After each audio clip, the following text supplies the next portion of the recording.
सुख और दुख क्या है? जीवन का असली रुख क्या है? ये सच है या मात्र एक सपना है, या ये सब अपने मन की ही रचना है? ये शब्द नहीं, ये अस्तित्व से मेरा परिचय है। नमस्कार।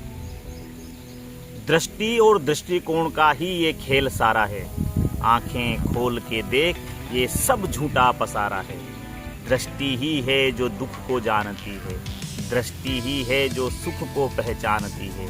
सुख और दुख दोनों कभी जुदा नहीं हैं, इनके लिए जिम्मेदार कभी खुदा नहीं है। ये सुख ये दुख तुम ही रचते हो, इन्हें रचकर फिर तुम ही पचते हो।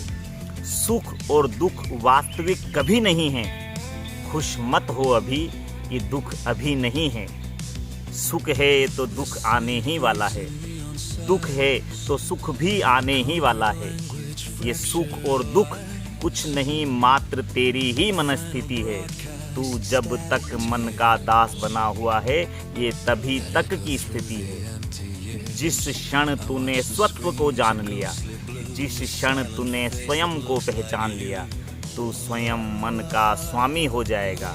फिर सुख जाएगा ना दुख आएगा। सुख और दुख जो आते हैं जाते हैं, क्षणिक हैं, सामयिक हैं। सुख जो शाश्वत है वो आनंद है, कालातीत है, असामयिक है। आनंद सुख और दुख दोनों की स्वीकारोक्ति से आता है। जो दुख को नकार दे वो सुख कब और कहाँ पाता है। मेरे विधान में प्रत्येक व्यक्ति, वस्तु और घटना का अपना औचित्य है। तुम अपनी सीमित दृष्टि से देख नहीं पाते हो कि इनका क्या औचित्य है। मात्र तुम्हारी नकारात्मक और सीमित दृष्टि ही तुम्हारे समस्त दुखों का कारण है। दृष्टिकोण को बदलो और दृष्टि का असीम विस्तार करो, बस यही एकमात्र निवारण है। क्योंकि सत्य जिस पर टिकी ये सारी समष्टि है, जिसकी जितनी दृष्टि है उसकी उतनी सृष्टि है। और सत्य जिस पर टिकी तुम्हारी सृष्टि है, जिसकी जैसी दृष्टि है उसकी वैसी सृष्टि है। सुख और दुख एक विराट आयाम के मात्र दो हिस्से हैं। अपनी सीमित दृष्टि की वजह से ही इनके सारे किस्से हैं। दृष्टिकोण बदलते ही सुख दुख हो जाता है, दृष्टिकोण बदलते ही दुख सुख हो जाता है। जिसने जीवन का हर आयाम देख लिया है वो जानता है रात है तो दिन आने को है। प्रकृति में सब चक्र है, जो गया है वो आने को है, जो आया है वो जाने को है। जल चक्र है, वायु चक्र है, ऋतुओं के चक्र है, ठोस और द्रव गैस के रूप में पदार्थों के चक्र हैं।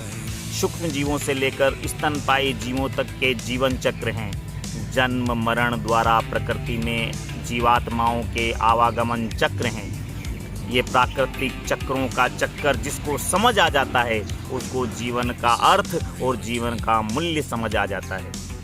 जीवन का वास्तविक उद्देश्य पाए बिना स्वेच्छा से मृत्यु का वर्ण कहीं भी कभी भी कोई समाधान नहीं है। ये मात्र अज्ञानियों का पलायन और कायरता है। नियति की अस्वीकार्यता का कहीं कोई विधान नहीं है। नियति को कभी किसी के साथ बांटा नहीं जा सकता है और प्रारब्ध को बिना भोगे काटा नहीं जा सकता है। इसलिए नियति की स्वीकार्यता और सत्कर्मों द्वारा मनोवांछित प्रारब्ध ही सुख का एकमात्र उपाय है।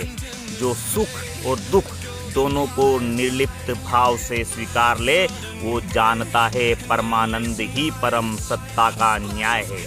शेष जिसकी जैसी दृष्टि है उसकी वैसी सृष्टि है, और जिसकी जितनी दृष्टि है उसकी उतनी सृष्टि है। अगर आपको भी लगता है कि आपकी नकारात्मक और सीमित दृष्टि ही आपके समस्त दुखों का कारण है, तो कमेंट करो।